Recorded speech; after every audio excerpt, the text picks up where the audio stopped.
Kabut tipis menyelimuti dataran Sinduwangi. Setelah pertempuran besar yang mengguncang penjuru negeri, tanah masih basah oleh jejak langkah prajurit, dan udara membawa aroma besi serta dupa doa. Musuh telah mundur. Namun luka peperangan masih tertinggal di hati manusia. Ya Gusti, terimalah jiwa-jiwa yang tersesat. Semoga mereka menemukan jalan pulang. Wahai para prajurit Sinduwangi, ingatlah ajaran leluhur. Menang tanpa ngasorake, menang tanpa merendahkan. Negeri ini tidak dijaga oleh pedang saja, tapi oleh doa, kesabaran, dan hati yang lurus. Kekuatan mereka bukan pada jurus, tapi pada ulas asir, agar anak cucu tahu. Sinduwangi berdiri bukan karena takut, tapi karena nilai. Jika kelak aku memimpin, aku ingin rakyatku hidup tenang, bukan hidup dalam bayang perang. Dan demikianlah kisah kerajaan Sinduwangi terus berjalan. Dalam ajaran Jawa dikatakan, urip itu urip, hidup itu harus memilih cahaya.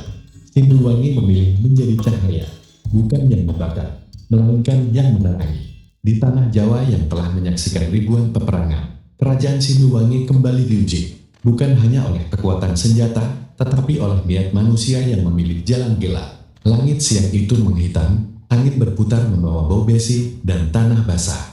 Demi tanah leluhur, kami tidak akan mundur. Ingat pesan leluhur, bertempur bukan untuk membenci, tapi untuk melindungi. Aku di sini, gelap tidak akan lewat selama aku berdiri. Kita bertarung agar anak-anak negeri ini bisa hidup damai. Wahai yang datang membawa kehancuran, tanah Jawa tidak pernah tunduk pada keserakahan. Kekuatanmu bukan untuk menguasai, tapi untuk menjaga. Selama kebaikan dijaga, Sinduwangi akan tetap hidup. Dan begitulah tanah Jawa mengajarkan satu hal, yang kuat bukan yang paling kejam, melainkan yang paling setia, menjaga nurani. Di tanah Jawa yang telah menyaksikan ribuan peperangan, kerajaan Sinduwangi kembali diuji, bukan hanya oleh kekuatan senjata, tetapi oleh niat manusia yang memilih jalan gelap. Langit siang itu menghitam, angin berputar membawa bau besi dan tanah basah. Prajurit, demi tanah leluhur, kami tidak akan mundur. Ingat pesan leluhur. Bertempur bukan untuk membenci, tapi untuk melindungi. Rakan, aku di sini, gelap tidak akan lewat selama aku berdiri. Kita bertarung agar anak-anak negeri ini bisa hidup damai. Bambang Santoso, wahai yang datang membawa kehancuran. Tanah Jawa tidak pernah tunduk pada keserakahan. Ari Setiani, kekuatanmu bukan untuk menguasai, tapi untuk menjaga. Arah narasi batil, selama kebaikan dijaga, Sinduwangi akan tetap hidup. Dan begitulah tanah Jawa mengajarkan satu hal, yang kuat bukan yang paling kejam, melainkan yang paling setia, menjaga nurani. Diandra Sukma berdiri memandang halaman istana. Ia merasakan ketenangan yang rapuh, seakan dapat runtuh bila lengah sesaat. Para prajurit meningkatkan penjagaan, bukan karena ketakutan, melainkan karena pengalaman telah mengajarkan arti kesiapsiagaan. Pangeran Adil Pradana memanggil para senopati. Ia mengingatkan bahwa ancaman tidak selalu datang dengan suara gemuruh. Menurutnya, bahaya terbesar sering hadir dalam diam, menyusup melalui kelengahan dan rasa aman yang berlebihan. Sementara itu, rakyat menjalani hari dengan sederhana.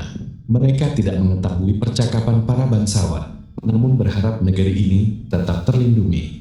Di batas hutan utara, jejak langkah asing terlihat sama. Tak jelas siapa mereka, namun kehadirannya cukup untuk mengusik ketenangan. Ara merasakan firasat yang sulit dijelaskan. Sebagai putri kerajaan, ia belajar mempercayai suara hati. Selain laporan para penjaga, malam pun tiba. Pelita dinyalakan lebih awal, seakan memberi peringatan bahwa malam ini bukan malam biasa. Di bawah langit yang sunyi, Sinduwangi bersiap, bukan untuk menyerah, melainkan untuk bertahan dengan kebijaksanaan. Ara dan Pangeran Adil menyadari satu hal, kedamaian sejati hanya dapat dijaga oleh mereka yang selalu waspada. Dan ketika fajar kembali menyingsing, kerajaan Sinduwangi melangkah maju, dengan hati tenang dan mata yang terbuka. Diandra Sukma berdiri memandang halaman istana. Ia merasakan ketenangan yang rapuh, seakan dapat runtuh bila lengah sesaat. Para prajurit meningkatkan penjagaan, bukan karena ketakutan, melainkan karena pengalaman telah mengajarkan arti kesiapsiagaan. Pangeran Adil Pradana memanggil para senopati. Ia mengingatkan bahwa ancaman tidak selalu datang dengan suara gemuruh. Menurutnya, bahaya terbesar sering hadir dalam diam, menyusup melalui kelengahan dan rasa aman yang berlebihan. Sementara itu, rakyat menjalani hari dengan sederhana. Mereka tidak mengetahui percakapan para bangsawan, namun berharap negeri ini tetap terlindungi. Di batas hutan utara, jejak langkah asing terlihat sama. Tak jelas siapa mereka, namun kehadirannya cukup untuk mengusik ketenangan. Ara merasakan firasat yang sulit dijelaskan. Sebagai putri kerajaan, ia belajar mempercayai suara hati selain laporan para penjaga malam pun tiba.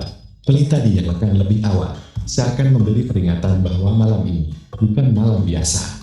Di bawah langit yang sunyi, Siliwangi bersiap, bukan untuk menyerang, melainkan untuk bertahan dengan kebijaksanaan. Ara dan Pangeran Adil menyadari satu hal, kedamaian sejati hanya dapat dijaga oleh mereka yang selalu waspada. Dan ketika fajar kembali menyingsing, kerajaan Siliwangi melangkah maju, dengan hati tenang dan mata yang